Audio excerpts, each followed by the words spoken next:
Kaixo eta ongitorriak gaurko saiora. Gaur, platoan, Josu Reparaz izango dugu. Bera Nafarroako ikastolen elkarteko zuzendaria da. Orain, has gaitezen. Has gaitezen gaurko komunikabidetako azalak aztertzen. Diario de Notiziasen, ultraeskuindarren presiopean Maiak sexualitatearen inguruko hitzaldi bat bertan behera utzi duela dio albiste nagusiak. Horretaz gain, Notiziasek azpimarratzen duenez, Foru Gobernuak adierazpen bat onartu du irakaskuntza pluralaren, askearen eta betorik gabearen alde egiteko. Argazkian aldiz, Nafarroak fiturren duen presentzia nabarmentzen du. Horretaz gain, aurten soldata minimoa 950 eurora igoko dela jakinarazten du Notiziasek azalean. Baita, egun, Nafarroan 340 plaza daudela adinekoentzako eguneko zentroetan, eta 134 gehiago sortu nahi dituztela. Osasuna kasuaren inguruan, Peraltak ere fokua Bizkaiengan jartzen duela dio. Bestalde, sinboloen legeak ez dituela eskuinak nahi zituen zigorrak izango jasotzen du. Baita, makina baten palak harrapatuta gizon bat hil dela Zunbilan. Bukatzeko, Ziudadela kalean egin nahi den 2 izar eta 23 logelako hotela aipatzen du, eta 2019ko kirolaririk onenak Manu Kijera eta Amaia Osaba izan zirela nabarmentzen du. Diario de Navarrako azalarekin goaz orain. Titularrak dioenez, Tebasek baztertu egin du osasunaren jaitsiera, ezin baitute iruzur egiteagatik kondenatu. Argazkian aldiz, Txinan koronavirus berriagatik sortu den alarma egoera azpimarratzen du. Horretaz gain, gizarte elkarrizketaren esparruan soldata minimoa 950 eurora igoko dela aipatzen du. Baita Haziendak 25.000 nafarrek tributatzen ahalduten moduluei eutsiko diela ere. Bestalde, 52 urteko langile bat Zunbilan egurra kargatzen ari zela zendu dela dio. Kiroletan, 2019ko kirolari onenak Manu Kijera eta Amaia Osaba izan direla dio, eta bukatzeko eguraldiaren inguruan Gloria denboraleak gutxienez 8 hildako eta 4 desagertu eragin dituela nabarmentzen du. Gara egunkariarekin jarrai dezagun. Titularrak Euskal presoei ongi etorriak antolatzeagatik 4 atxilotu izan direla dio. Argazkian aldiz, migranteen karabana Mexikoko hormarekin aurrez aurre aurkitu dela esaten du. Horretaz gain, HTaren inguruan garak dioenez, Garraio ministroak ez daki posible izango den Euskal Y-koa 2023rako bukatzea. Bestalde, Zunbilan eta Olaberrian hildakoekin jada aurten 8 langile zendu direla jakinarazten du. Futbolean, Erreala eta Atletik koparen 8koetara pasa direla nabarmentzen du. Eta bukatzeko, jendarmerian dagoen armekiko zaletasunaren inguruko analisia aurreratzen du azalak. Berriako azala ikusiko dugu orain. Albiste nagusiak presoen harrerak antolatzea egotzita atxiloturikoak aske irten direla dio. Horretaz gain, Espainiako gobernuak gutxieneko soldata 5,5 igotzea erabaki duela ere jakinarazten du berriak, 950 eurora igoz. Bestalde, Euskal hedabideetan ez dela Iruñeko udalaren iragarki instituzionalik izango aipatzen du.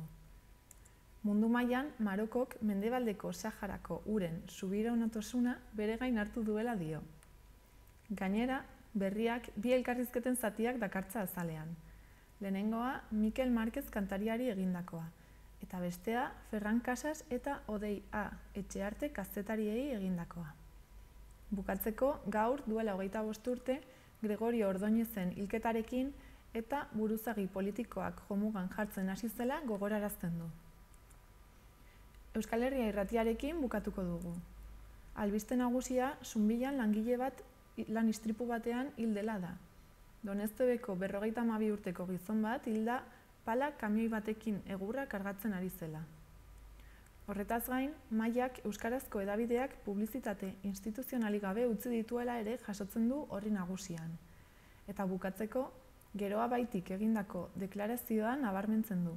Esanez, tamalgarria dela Navarra sumak eskuin muturraren aurrean amore ematea. Horretaz gain, Nafar gobernutik gurasoen betoari buruzko adierazpen instituzionala kaleratu dute. Nafarroako gobernuak irakaskuntza sisteman kurrikulum materiaren gainean gurasoen zentsura ezartzeko ahaleginaren inguruan ondorengoa adierazi du. Botere publikoak behartuta daude Espainiako Konstituzioko 27. artikuluan agertzen den hezkuntzarako eskubidea eta haurtzaroaren eta nerabezaroaren funtsezko eskubideak babestera. Eta tartean, honako hauek aurkitzen dira. Informaziorako eskubidea, askatasun ideologikoa, adierazpen askatasuna, entzuna izateko eskubidea eta parte hartzeko, elkartzeko eta biltzeko eskubidea. Adingabearen interes gorena eta herritar aktiboak izateko prestakuntza lege aldetik aginduak dira, eta informazio egiazkoa, anitza eta printzipio konstituzionalak errespetatzen dituena transmitituz gauzatu behar dira. Haurtzaroa eta nerabezaroa babesteko sistema aldatzeari buruzko uztailaren 22/8/2015 lege organikoko 5. artikuluan ezartzen duenaren arabera. Eskola jarduerak galarazteko asmoa duten ekimenak, gurasoen betoa deiturikoa bezalakoak, ez dira sartzen gure hezkuntza sisteman. Eskola jardueretan parte hartzetik kanpo uzteko asmoa baitute kaltetutako ikasleak eskola orduetan, oinarrizko kurrikulum edukiak ematen direnean, eta hori adingabeen eskubideen aurka doa. Gainera, legeak hala aginduta, eskubide horiek betetzera behartuta daude bai gurasoak, bai tutoreak, bai irakasleak. Funtsean, parte hartzeko bidea gurasoen elkarteek egin behar dute, sistemaren oinarrizko aktoreak izanik. Horien bitartez, etengabeko elkarrizketa jorratzen baita irakasle eta hezkuntzako agintariekin. Ikastetxe eta institutuetan, eskola kontseiluen eta ikastetxeetako proiektuen bitartez, irakasleek, gurasoek eta ikasleen ordezkariek osatutako hezkuntza komunitateak programazio pedagogikoak adosten ditu hezkuntzaren ikuskaritzapean, eta azken hori arduratzen da irizpide zientifikoen eta juridikoen arabera baliozkotzeaz.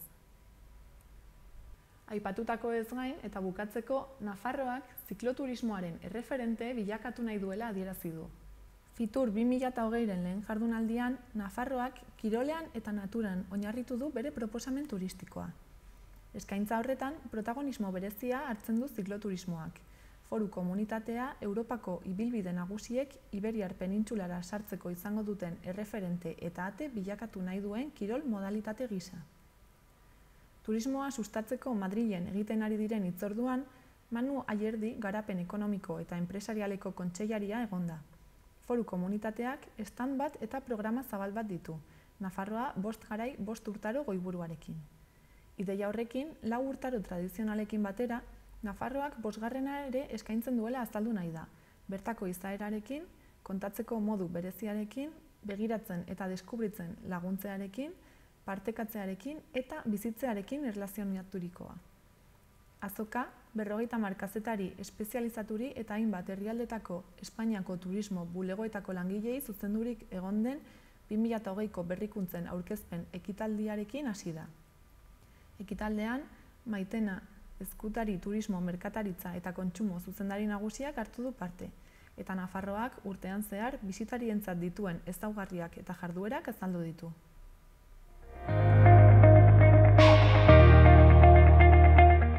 Ikusitzagun gaurko eta biharko eguraldiaren iragarpenak. Gaur, hodei dezenterekin jarraituko dugu. Goizeko lehen orduetatik zerua estalita geratuko da, eta ekialdetik mendebaldera euritara joko du goizean.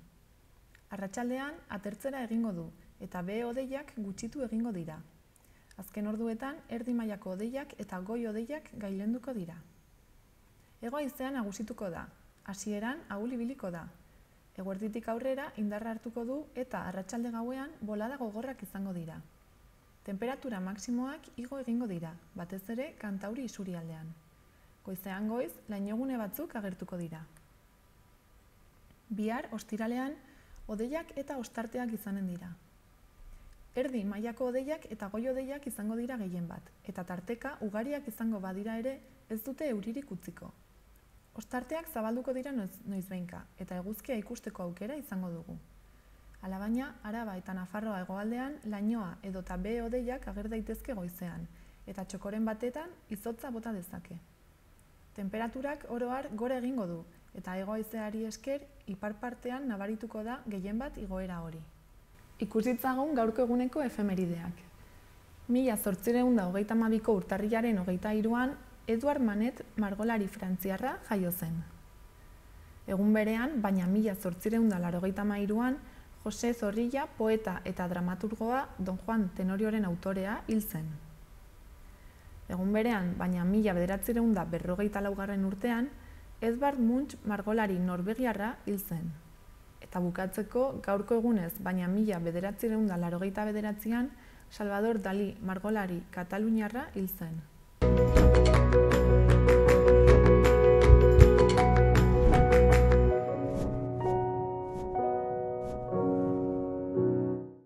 Udalerrietako albisteak ikustera joango gara orain. Uharten, ipuinen magia ikastaroa antolatu dute 0-6 urte bitarteko seme-alabak dituzten guraso euskaldunentzat.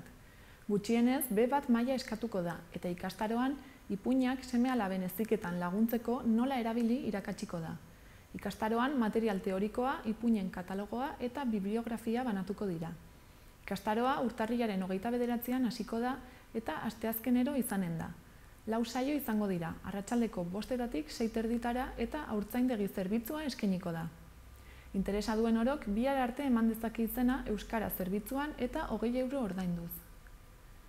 Bestalde, inauterietako hiri kanpaldiak antolatu dituzte beste behin ere. Jarduera ikasturte honetan haur hezkuntzako lehenengo mailatik lehen hezkuntzako 6. mailara bitarteko ikasketak burutzen ari diren haurrei zuzenduta dago. Otsailaren 24, 25 eta 26an izanen da kanpaldia, eta aurre inskripzioak urtarrilaren 27tik 31 egin beharko dira. Prezioi, jantoki zerbitzuari eta bestelakoi buruzko informazio guztia web orrian kontsulta daiteke. Uharterekin bukatzeko, kirol instalazioetako arduradunek jakinarazi dutenez, urtarrilaren 30ean Euskal Herriko eskubide sozialen gutunak eta bertan bildutako sindikatuek greba orokorra deitu dutenez, udalaren kirol instalazioen irekiera edota ohiko funtzionamendua eta egun horretan garatutako kirol jarduerak kolokan ikusi ahal izango dira. Noainera goaz orain. Han, igandera arte, Ruandari buruzko erakusketa bisitatu daiteke kulturetxean. Horretaz gain, bihar, Dublineses izeneko antzerkia egonen da gazte eta helduentzat gaueko 9:00 kulturetxean. Sarrerek 8 euroko prezioa dute. Bukatzeko, hurrengo astean, 28tik 31ara DBH-ko ikasleek ura erresidentzia artistikoaz gozatzeko aukera izanen dute. Ingurumena zaintzeko helburua duen proiektu edukatibo artistikoa. Iruñeko albisteekin bukatuko dugu. Udaletik jakinarazi dutenez, 53.000 euro bideratu dituzte Salestarren ikastetxe oian dagoen Txantreako zentro komunitarioko leihoak aldatzeko. Guztira 32 leiho aldatu dituzte, eraikineko lehen solairuan eta behekoan, non auzo unitatea baitago. Salestarren eraikina erabilera berrietara egokitzeko egin diren azken lanei gehitu behar zaie zaharberritze hau. Izan ere, ikastetxe ohi honetan paratu dira hala zentro komunitarioa nola auzo unitatea. Azken hori, iazko martxoan leku aldatu zuten eraikinaren beheko solairuko ezkerreko aldera. Aurretik, xede horretara bideratuta zegoen gunean, zaharberritze lan handiak egin zituzten. Horretaz gain, eta bukatzeko, udalak Iruñeko gastronomia eta musika proposamenak aurkeztuko ditu gaur Fiturren. Lehenik, finkatuta dagoen Donejakue bidearen eta San Ferminen eskaintzari gehitzeko. Udalordezkariek bilerak eginen dituzte Renferekin, Saborea Espainiarekin eta Donejakue bideko udalerrien elkartearekin. Iruñearen aurkezpenak Nafarroako estandean antolatutako mahai inguruen barruan daude. Non aurten esloganak Nafarroa 5 garai 5 urtaro izanen baitira. Atzo, mahai inguruek natura izan zuten hizpide, eta gaur gastronomia eta kultura. Lehen hitzordua 12etan izanen da Nord Festival aurkeztu delako. Arratsaldeko 5etan Iruña kultura da, Iruña musika da aurkeztuko da.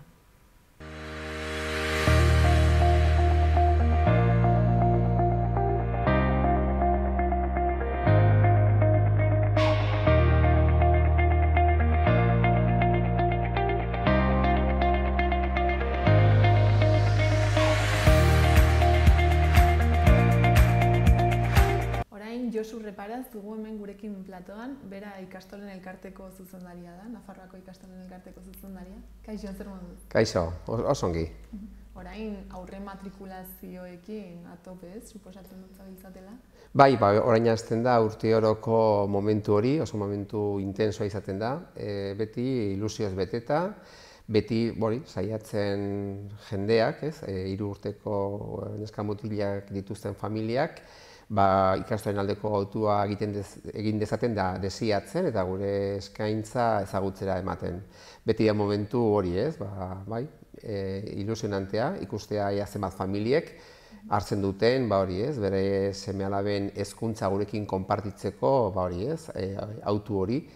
Eta hori, beti, oso momentu berezia izaten da. Eta noiz hasten da aurrematrikulazio epea hau zehazki?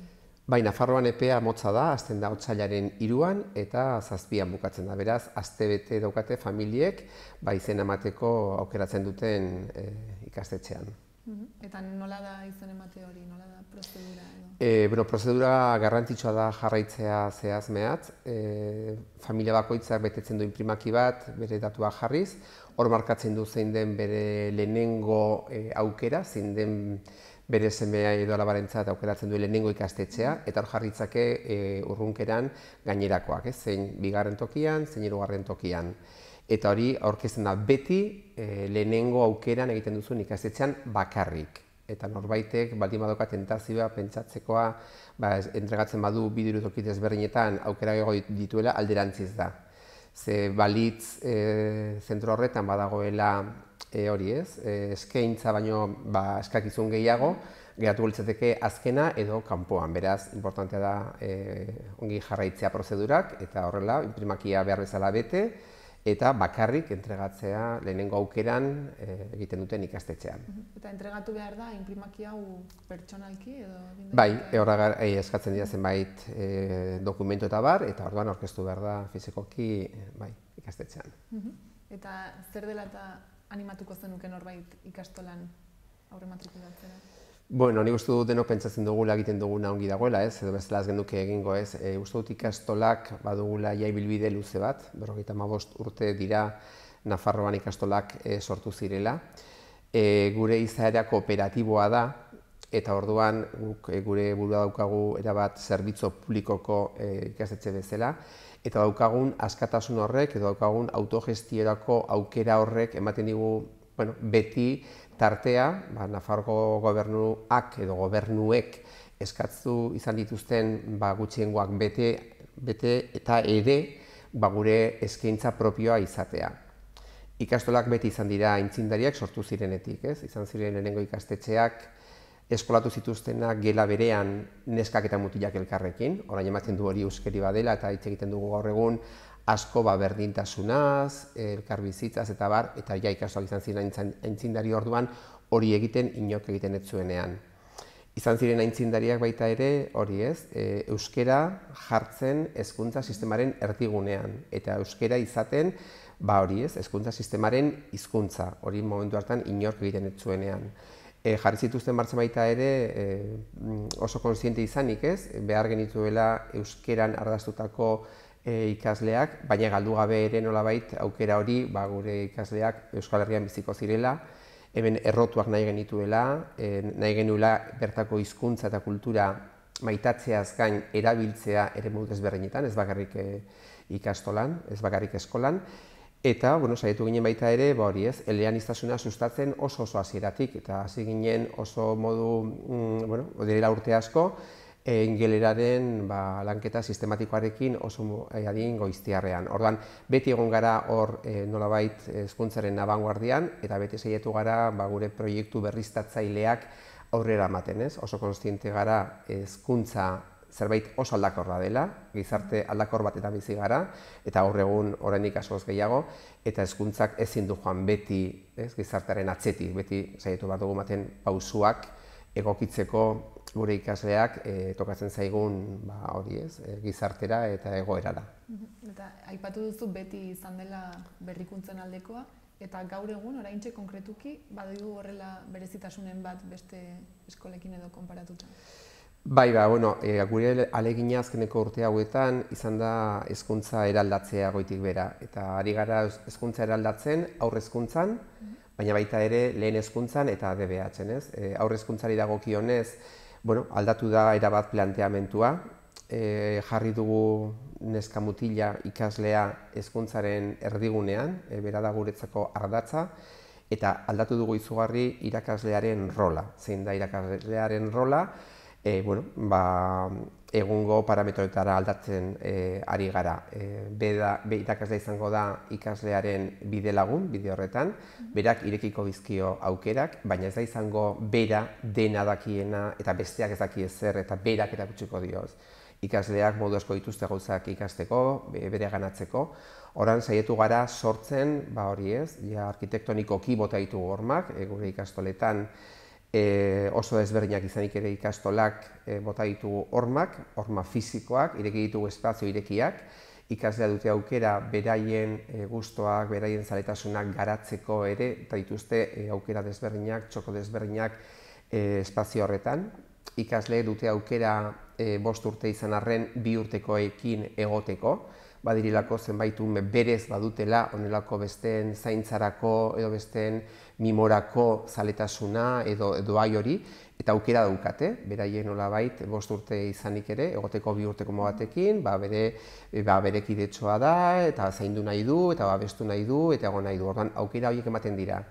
Eta bota ditugu horma fisikoak, aldatu dugu erabat geletako mobiliario, aldatu dugu geletako antolaketa, ordudegien antolaketa, gurasoak egon daitezke gela barruan, sortu nahi dugulako konfiantzazko giro bat, ez? Sentitu dadila aurra bere buruarekin konfiantzan, inguruarekin konfiantzan, eta baita ere konfiantzan hor dauden pertsonekin. Eta orduan, esaten nuen bota ditugula horma fisikoak, baina batez ere bota ditugu ere hor dauden hezitzaileen hormak, ez? Gure hezkuntza klasikoa gainditzea ez da ematetik egun batetik bestera, orduan sortu ditugu mintegiak irakasleak beraien esperientzia positiboa partekatzeko. Egiteko modu berri honek ekarrituen aldaketak beraiek bereganatzeko. Eta orduan hor sortu dugu komunitate bat, eta hori guretzako oso garrantzitsua da, ez? Hemen berrikuntzak ez dira irakasle oso on batek aurrera ematen dituena, baizik eta nahi dugu komunitate osoak eramatea aldaketak. Orduan horregatik hitz egiten dugu mugimendu bezala, ez? Ikastola guztietan, 15 ikastoletan, izanik ere oso desberdinak tamainan kokapenean, guztietan ari gara hori eramaten aurrezkuntzan. Eta bai lehen hezkuntzan eta bai derrigorrezko bigarren hezkuntzan ikasleen konpetentzia garatzen ari gara. Konpetentzien termino hau oso erabilia da gaur egun hezkuntzan. Askotan erabiltzen dugu jakin gabe oso zer esan nahi duen, eta hori ikastoletan bai saiatu gara begirada jartzen Europako zenbait tokitan, zenbait toki eredugarritan, eta saiatu gara ekartzen baita ere gurera egiteko modu hori. Eta azkenean zer da? Planteamendu guztiz berritzaile egin dugu, sortu ditugu materialak gaur egun erabiltzen direnak beste zenbait ikastetxetan ere, batzuk ikastetxe publikoetan ere, eta hori da azkenean helburua, ez?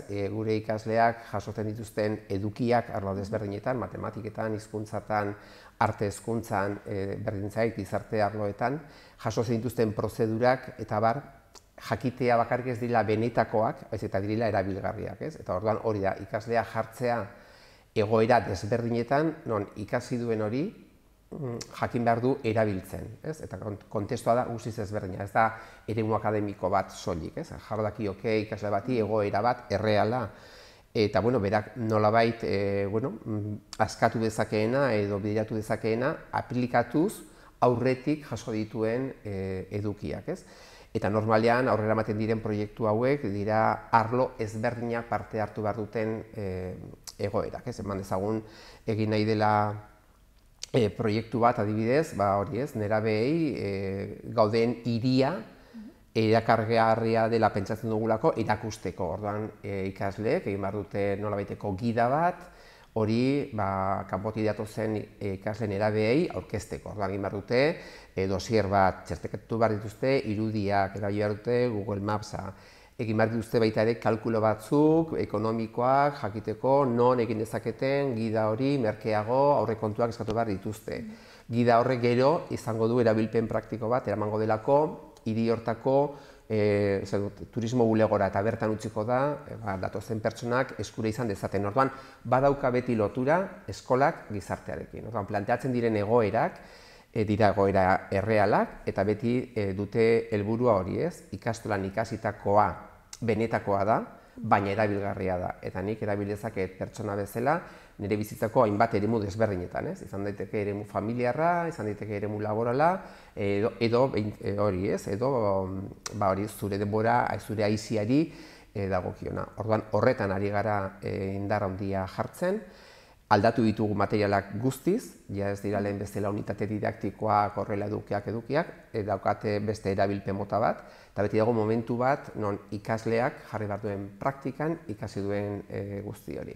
Honek ekarri du, nola ez, irakaslegoaren formazio bat oso sakona, material hauen erabilpenaren formazio oso sakona, zonek aldatu du ebaluazioa. Ja, ebaluazioa ez da oinarritzen lehen bezala edukietan, edukiak daukate ebaluazioaren pisu bat, baina ikaslearen kompetentziak, hau da, ikasleak jakin du barneratzen eduki horiek, jakin du erabiltzen beste kontesto berri batetan, horrek pisu handiagoa izango du. Orduan guzti horrek sortu du aldaketa oso garrantzitsua. Teknologia berrien erabilpenean ere urrats oso importantek eman dira, jakinik beti ez direla gure azkeneko jomuga, direla tresnak lagundu dezaketenak bai ikaslea, bai irakaslea, hori ez, formazio horretan. Eta orduan horretan ere urrats oso handiak eman dira, sortu dira material digitalak eta ikasleek digitalki ere burutu ditzakete aipatzen ditudan proiektuak. Orduan, hasi gara hezkuntza eraldatzen ikastoletan betik gora eta goitik bera. Eta oraintxe gaude hortxe iritsi gara lehen hezkuntzako erdira. Eta hortxe gaude momentu honetan urratsak ematen. Orduan, esan dezakegu DBH eta LH lehen hezkuntzako laugarren, bosgarren, seigarren maila ja daudela erabat martxan, aurre hezkuntzan ere aldatu dira parametro guzti hauek, eta orain ari gara heltzen, lehen hezkuntzako, hasierako urte horiei. Eta gurasoek ze paper dute guzti honetan? Esan nahi dut, ikastola baten barruan, ze paper jolasten dute? Gurasoak dira gure ikastoletako azken jabeak, ikastolak kooperatibak dira, eta dira familien, aita eta hemen gurasoen kooperatibak dira. Beraz, kooperatiba diren heinean, gurasoek dute aukera parte hartzeko ikastoletako bizitzan. Izan daitezke geletako ordezkariak, izan daitezke guraso horien ordezkariak erretoritza batzordean, eta ikastolako erabaki garrantzitsu guztiak asanbladan hartzen dira. Eta asanblada horietan, badakigu zer dagoen ez, balio demokratikoak. Da, familia bat, boto bat. Hemen ez dago kapitalaren beste erabilpenik. Orduan, gure eredu honek hori dauka, ez, familiak inplikatzen direla bere seme-alabentzat nahi duten hezkuntza aukeratzeko momentu horretan, ez. Beste eskola batzuetako titularrak beste batzuk dira, edo izan daitekenako Nafarroako gobernua edo kongregazio religioso bat, gure kasuan familiak dira kooperatiba horien arduradunak, eta beraz, beraien esku geratzen da, erabakitzeko ahalmena eta eskumena. Eta horretaz gain, hizkuntzen arloan, ze hizkuntza ikasten dira edo nola dago antolatuta? Bai, ikastolen kasuan garbi dago euskera dela gure ardatza. Badaukagu eleanitz izeneko metodologia bat direla urte asko sortu zena, eta hor eleanitz eredunek zuhaitz bat dauka ikur bezala, ez? Orduan, ikur horretako enborra zutabea euskera da, hor lortzen dugulako arlo gehienak hizkuntza horretan ematea. Euskera da enborra baita ere, eskolaz kanpoko eskaintza gehienetan euskera delako oinarrizko hizkuntza. Euskera da zutabea baita ere, saiatzen garelako aizian ematen ere aukerak gure ikaslei hizkuntzari erabil dezaten, baina, lehen esan dudan bezala, garbi daukago nahi ditugula ikasleak hemen gure kulturan errotuak, sustraiak hemen dituztela, hortarako euskera ezagutu behar dute, maitatu behar dute, eta erabili behar dute, eta baita ere eremu desberdinetan. Ze hori izan da ikastolen helburua hasieratik, ez bilakatzea euskera hizkuntz akademiko bat, baizik eta bizitzarako hizkuntza bat, eta erabiltzea, eta saiatzea hori erabiltzen egoera desberdinetan, eta izatea bere inpaktoa euskararen berreskurapenean. Baina hori horrela izanik ere, eta zutabe hori garbi euskera dela izanik ere, garbi dugu gure ikasleak munduan daudela, eta mundua malgua dela, eta munduak aukera asko dituela, eta ez ditugula horiek ukatu. Orduan nahi ditugu gure ikasleak hemen errotuak, baina besoak zabarik dituztela mundura. Eta horretarako garbi dago, beste hizkuntza batzuk erabiltzea egokia dela. Eta erabiltze horretan eman dira urrats oso garrantzitsuak, eta hemen ere pasatu ginen direla urte asko ingelesa edo gaztelania maila txikiagoan izatetik horrelako hizkuntza akademikoak eta hori lantzen ziren sintaxia, hiztegia eta bilakatzen ziren hori nolabait edukien biltegi bat, saltu izan zen hizkuntza bat ez bada erabiltzen ez du zertarako balio. Orduan hor saiatu ginen ere gure prozedurak aldatzen, ez? Eta ematen hizkuntzen metodologiari planteamendu komunikatibo bat, ez? Hizkuntza erabiltzeko aukeran jartzen genituen ikasleak. Eta horretarako hitz egitea oso importantea da, eta eman genion tarte oso importantea ikasleen ahozko espresioari baita ere gure arloen barruan. Eta jarraitzen dugu metodologia horrekin, jarraitzen dugu gure planteamendu komunikatibo honekin, orduan ikasoetan euskeraz gain lantzen da gaztelania, nola ez, eta hemen kuriosoa da, esan dut egiten diren kanpoko frogak, ikastoletako ikasleen emaitzak beti dira oso onak gaztelanian ere.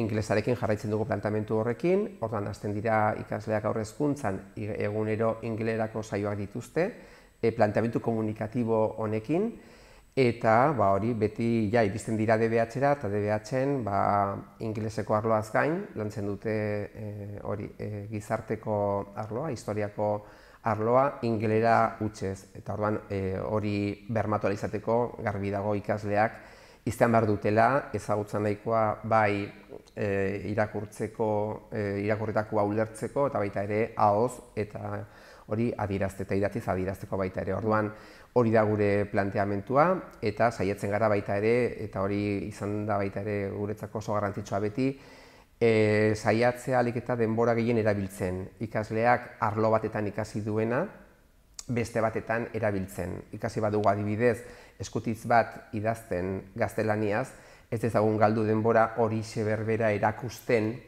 ingelesez idazten. Badakite eskutitz batek nola funtzionatzen duen, eta hori berdina da euskeraz, ingelesez edo alemaneraz. Orduan jartzen duguna da ikaslea gero hori praktikatzeko egoeran beste hizkuntzatan. Orduan badago koordinazio importante bat arloen artean, beti ere horri begira, ahalik eta etekin gehien ateratzera gure ikasleen eduki hoien erabilerari. Beraz esan dezakegu hori, euskera, gaztelania, ingelesa, frantsesa ia DBH daukaten ikastola guztietan, eta orain badago ere zenbait ikastoletan alemana ikasteko aukera ere. Beraz, esan dezakegu garela euskeran ardaztutako zentroak, baina eleanitza garela eta beti daukagula hori gure buruan, ez? Ikasleak munduan barna ibiliko badira, zenbait eremu desberdinetan, profesionalean, aizian, beraien harremanetan, doitu behar ditugula eta trebatu behar ditugula hizkuntza horiek erabilia ahal izateko. Eta guzti honekin, zenolako perfila duten ikasleak ateratzen dira gero ikastolatik? Begira, ze galdera garrantzitsua egin didazun, hori da egin duguna azkenengo urte hauetan. Ematen du hori egina egon behar zela, hori ez dago egina ia inun. Eta esaten duzen ikaslaren profila ze gauza garrantzitsua den, hor erabakitzen delako eta erabaki horretan parte hartu dutelako bai irakasleek, irakasle ez diren langileek, familiek eta ikasleak heldu samarrak direnean baita beraiek ere. Orduan, gure ikaslearen profil horretan, garbi dago nahi dugula ikasle euskaldun konprometitu bat. Nahi dugula ikasle eleaniztun bat mundura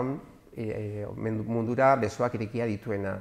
Nahi dugula ikasle kritiko bat, nahi duela hori nolabait ez dituela gauzak irentziko, baizik eta izango duela gauzak aztertzeko gaitasuna. Nahi dugula ikasle etiko bat, bere jokaeretan, saiatuko dena balioak errespetatzen, gabeziak edo zailtasuna dituzten edo behar berezia dituzten pertsonak errespetatzen. Orduan, hauek dira gure balio garrantzitsuenak. Baditugu 10 ezaugarri, ez dira ehunaka, 10 ezaugarri, labur biltzen direnak denak esaldi labur batetan, eta orduan horiek dira gure ezaugarriak. Aipatu ditut horietako batzuk, baita ere nahi dugu gure ikasle izatea ikusmira zientifiko bat, Eta adibidez hori gaur egun oso garrantzitsua da, ez? Gaur egun jotzen dugunean internetera jakitea diskriminatzen ze edukik duten rigore zientifikoa, zeintzuk ez, zeintzuk diren bluff bat, hori bereiztea oso importantea da. Eta orduan gure ikasleen ezaugarriak hortik daude lotuta edukiekin, daude lotuta gizarteratzearekin, ikasle kritiko bat, ikasle jasangarritasuna bilatuko duen ikasle bat, dago konprometituta gure hizkuntzarekin, gure kulturarekin, orduan horiek dira gure ezaugarriak. Eta hemen zer importanteena, hori bilakatu daiteke besterik gabe 10 hitz edo 10 esaldi labur politetan.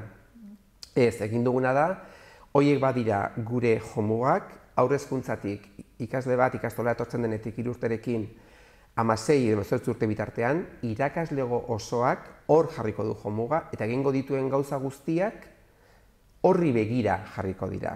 Bai? Ez dugulako ezer egingo hori horrela jartzen, ikasle kritiko bat, eta gero bilatzen dugun gauza bakarra baldin bada, gure ikasle izatea isilik egotea gelan, gu obeditzea, garbi dago. Horra iristeko aldatu behar dira zenbait gauza. Nahi badugu ikasle kooperatibo bat, eta hori da gure ezaugarri importante bat, kooperatiba garen heinean, ezin ditzakegu izan gure gelak ikasleak beti bakarka lanean, isilik, olako lerro militarretan. Eman beharko dira dinamikak ikasleak beraien artean aktibatzeko, konpartitzeko, ikasteko, errespetatzen txandak, errespetatzeko besteen iritziak eta denen artean egokienak diren ideiekin proiektu horrela ateratzen. Garbi dago, ara iristeko bidean eman behar direla urratsak. Eta hor nik uste dut baita ere ikaslaren profil horretan daudela pista importanteak familiak zentro bat aukeratzerakoan. Familiak nahi badu bere semea izatea, isilik egongo dena, izango dena persona bat oso obedientea, eta egongo dena besterik gabe hor, esan dut agian, beste aukera batzuk ikusi beharko ditu. Horren nik uste dut zilegi dira zentro bakoitzak egitea bere autua, baina gero izan bargarako erenteak ez, egiten dugun autu horrek izan behar du bilbide bat, eta hori publiko egin behar dugu, eta gure familie jakin behar dute zein den guk bilatzen dugun ikaslea. Eta beraien erabaki hartzerakoan hori pisuzko zerbait izan beharko luke.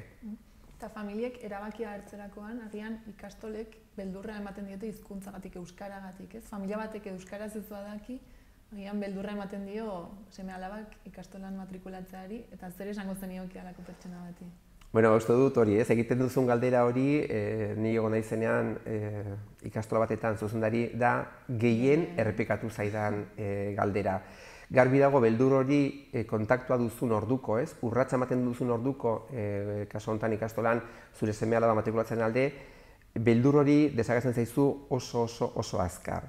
Ikusten duzulako, ikastolako bizitzan, komunikazioak familiekin beti direla lebiz. Zailtasunak dituenean umeak beti ikastola hor dagoela laguntzeko. Beti agertzen da zalantzori, eta garbi dago, nik uste dut, eta hemen historiak ematen digula nolabait arrazoia, ikastolara joan izan diren familien euskaldunen kopurua ez da izan inoiz oso altua. Zenbait ikastoletan egon da 20an, batzuetan gutxiago, beste batzuetan gehiago, ditugu ikastolak Nafarroan oso eremu desberdinetan, herri erabat euskaldunetan, eta hor gurasoen euskaldunen presentzia oso altua da, baina ditugu ikastolak Tuteran, ditugu ikastolak Lodosan, Bianan, hor portzentaiak oso txikiak dira. Garbi dago ja, ibilbide luze honen ondoren frogatu dela gurasoen beldurrak daudela maila batetan, eta ikasleak dituzten erreztasunak hizkuntzak ikasteko oso handia dela, ikasleak joku bidez ikasten dute hizkuntza bat, konturatu gabe hizkuntza bat ikasten ari direla, egiten dute progresiboki, eta beti gure helburua da ikasleak autonomoak izatea nahi dugulako ere, autonomian egitea etxeko lanak, ez? Eta orduan ez dugu nahi, aitak edo amak egitea etxeko lanak. Orduan hori da, egoten den beti galdera oso arrunta, ez? Eta nik uste dut, saiatu izan gara beti, zeia ditugu datuak hori frogatzen, ez? Umeari egiten zaion mesedea beste hizkuntza batzuk ikasteko aukera emanez oso handia dela, pertsona horren mundua ireki egiten da, irekitzen da hori mundua irudikatzeko modua ere, kultura ezberdinekin kontaktu izateko aukera zabaldu egiten da guztiz, eta horrek mesede baino ez dio egiten ikasleari. Eta familiak, nik uste dut honekin, oso kontziente direla, eta tokatu zait, hori izaten dizunez, nire zutnari urte luze horietan, ikasleek bukatu dutenean bere ibilbidea balorazio egitea. Jo, ze arrazoi zen neukan, ze ongi egin dugun, ez dugu izan inongo zailtasunik, ez dugu sortu honek inongo arazorik, eta izan badugu momentu puntual batetan beti izan ditugu hor irakasleak, izan dugu orientatzailea beti laguntzeko, zer egin, emateko errestasunak, estrategiak, etxean ere lagundu ahal izateko. Hori ez da izan inoiz, arazo bat alderantziz bilakatu da, nik uste dut, hori ez, zabaltasun iturri bat, kultura iturri bat, eta nik uste dut ikasleen hori ez, inteligentzia zabaltzeko eta garatzeko tresna izan dela beti. Eta norbaitek zalantzaren bat balu ikastolei buruz, orokorrean, ez dakit baduzu informazioa webgunean, ala zuengana nola kontaktatu daiteke zuekin? Bueno, nik uste dut ikastola beti izan garela oso irekiak, orduan informazioa eskuratzeko bai ikastolen elkarteak badauka web horri bat, ikastola.eus, eta bertan agertzen da informazio izugarri. Gero ikastola asko antolatzen dituzte ate irekietako egunak. Eta nik animatzen ditu familiak modu individualean ere ikastoletara jo eta eskatzea hitzordu bat edo zuzendariarekin edo beste arduradunen batekin. Ze hor, beraiek dituzten bakarkako zalantza horiek, maila askotakoak, argituko dituzte. Ze askotan jendea ez da ausartzen talde handi baten aurrean bere kezka planteatzen, eta bai aldiz bakarkako bileretan. Orduan, ni badakit, Nafarroako ikastoletako 15 zuzendariak daudela desiatzen jendea atenditzen, jendearen zalantzak argitzen, orduan galdu izatela beldurra, eta gero hartu behar duten erabakia, daukaten eskaintzen artean, baina badute gogoa ezagutzeko, irekita daudela, eta ez dagoela telefonoa hartu eta zuzenean deitu, edo atea jo, eta hitzordu bat eskatu badakit, gogo handiz egingo dutela hau zuzendariek beraiekin bai. Ez dakit zerbait gehiago gehitu nahiko zenuken, ala besterik gabe animatu jendea? Nik uste dut hori ez, aipatu ditugula gai garrantzitsuak, esan dut, ekonomia inoiz ez da arazo bat familia gure eredura hurbiltzeko. Kooperatiba gara eta neurri horretan beti daude aukerak pertsona gure proiektuan integrada daitezen. Eta gero, momentu honetan hasiko da ere sare sozialen bidez zabaltzen ikastolako esperientzia bizitzen duten pertsona oso anitzen testigantzak. Atera da bideo bat eta gaina izango da baita ere. Eta nik uste dut testigantza horiek garrantzitsuak dira, direlako Nafarro osoko ikastoletako pertsonen testigantzak, bertan egon daitezke ikasle horien testigantzak, gaur egungo gurasoen testigantzak, historian zehar egon diren ikasle edo gurasoen testigantzak, langileen testigantzak, irakasten testigantzak, eta bertan nik uste dut biltzen direla baita ere aipatzen zenizkidan familia hauen kezkak, ez? Nik uste dut argia ematen dutela, mezu laburretan eta zehatzetan, bakoitzak izan duen esperientziatik ikastola zer den, ez? Eta ikastola da, azkenean hori nahi dugu, ez? Ikasleak zoriontsu eta dauden gizartean modurik egokienean integratzeko zentroak izan nahi ditugu ikastolak. Beraz, guztia online ikus dezakete ez eta kontsultatu? Hori, online dago aukera bai ikastoletako webgunetan, ikastolen elkarteko webgunea da agian momentu honetan informazio gehien daukana matrikulazioaren inguruan eta bar, beraz, animatuko nituzke, hori ez, ikastola.eusen sartu eta informazio guztia eskuratzera, eta esan dudana, ez? Beti ate guztiak irikita dituzte informazio hori eskuratzeko. Mila esker. Mila esker zuei, plazer bat. Eta hurrengoan arte. Oso ondo, eskerrik asko.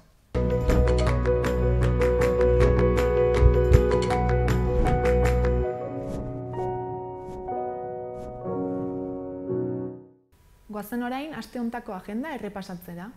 Gaur, Beñat Sarasolarekin munduko poesia kailera bildumaren aurkezpena egingo da Karrikirin arratsaldeko 7:00. Horretaz gain, gaur, baina 8:00 hasita, 8 maldiko bertsolari gazteen ekimenari hasiera emango zaio Zaldiko maldikon. Bihar, bestalde, Ari Izpia hartzen Euskal Kulturaren erronkak Nafarroan jardunaldia ospatuko da Kondestableko Zibiboxean goizeko 9:00 hasita. Bihar arratsaldean, aldiz, errefuxiatuekiko elkartasun kontzertua egingo da Zentralen arratsaldeko 8:30. Sarrerek 10 euroko prezioa dute eta zaporeaki bideratuko zaizkio.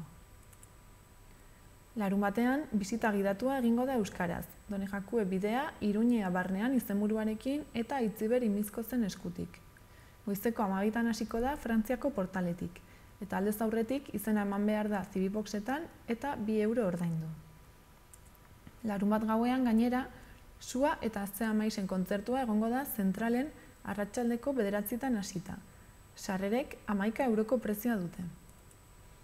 Horretaz gain, igandean, La Pamplonesa entzuteko aukera izanen da Gaiarre antzokian, goizeko 12:00 4 euroko sarrera ordainduta. Bukatzeko, urtarrila osoan zehar, urtarrilaz ospatzen ari da Sanduzelaiko Zibiboxean jarduera desberdinekin. Eta Ziudadelako labean, 3 hari hori erakusketa dago ikusgai. Orain, eta gaurko saioarekin bukatzeko, Xabi Solano eta Marenek elkarlanean egindako bideokliparekin utziko zaituztegu. Mila esker horregateagatik eta bihar arte.